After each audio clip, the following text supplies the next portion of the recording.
அனைவருக்கும் வணக்கம். நான் பிரபாகர், ஜோதிடர். ஓம் சிவாய நமக. சிவசக்தி, திருச்சிற்றம்பலம்.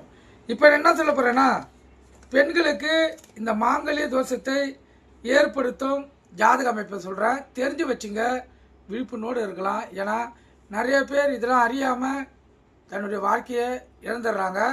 இது தெரிஞ்சுக்கினா அதுக்கு ஏற்றாப்போல் மாங்கல்ய பலமுள்ள பெண்ணை பார்த்து அந்த ஜாதகம் இணைச்சாங்கன்னா அந்த ஜாதகருடைய ஆயுள் காப்பாற்றப்படும். கருத்தில் கொள்ளுங்கள். இப்போ லான் போட்டிருக்க லக்குனம் அங்கேருந்து 8ஆம் இடம். அந்த 8 அதிபதி சூனியம் அடைந்தாலோ, சூனிய ராசியில் நின்றாலோ, சூனிய கிரகத்தின் சாரம் பெற்றாலோ இந்த மாங்கல்ய தோஷம் ஏற்படும். திதி சூனியன்வாங்க ஒரு லக்குனத்துக்கும்.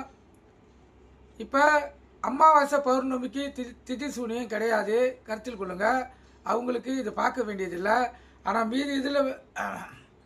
மீதி எந்த இதில் பிறந்திருந்தாலும் திதியில் அவங்களுக்கு திதி சூனியம் கண்டிப்பாக வரும். அமாவாசைக்கும் பௌர்ணமிக்கு வந்து விதிவிலக்கு. அதாவது சூனிய கிரகங்கள் சாரம் பெற்றாலும் மாங்கல்ய தோஷத்தை ஏற்படுத்தும்.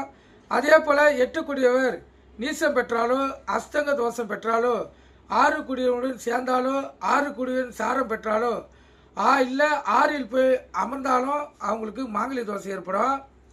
அதே போல் 8 ராகு கேது மாந்தி சூரியன் செவ்வாய் சனி அமர்ந்தால் மாங்கல்ய தோஷம் ஏற்படும்.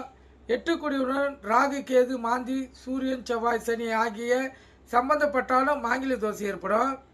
அதே போல் 8 8ஆம் இடத்திலேயோ ராகு கேது மாந்தி சூரியன் செவ்வாய் சனி ஆகிய கிரகங்கள் பார்த்தால் மாங்கல்ய தோஷம் ஏற்படும். 8 பாதகாதிபதி சம்பந்தப்பட்டால் 8ஆம் இடத்தில் பாதகாதிபதி சம்பந்தம் ஏற்பட்டாலும் மாங்கல்ய தோஷம் ஏற்படும்.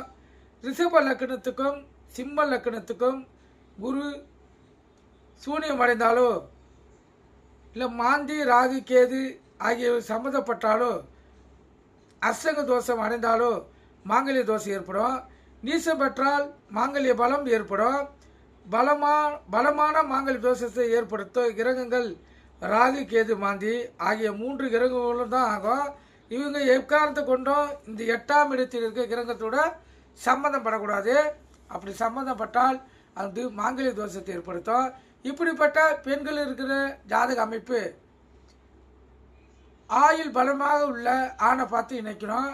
அப்போ தான் அவங்களுடைய மாங்கல்ய தோஷம் விலகப்படும். கருத்தில் கொண்டு பயன்படுங்க. நன்றி, வணக்கம், வாழ்க வளம்.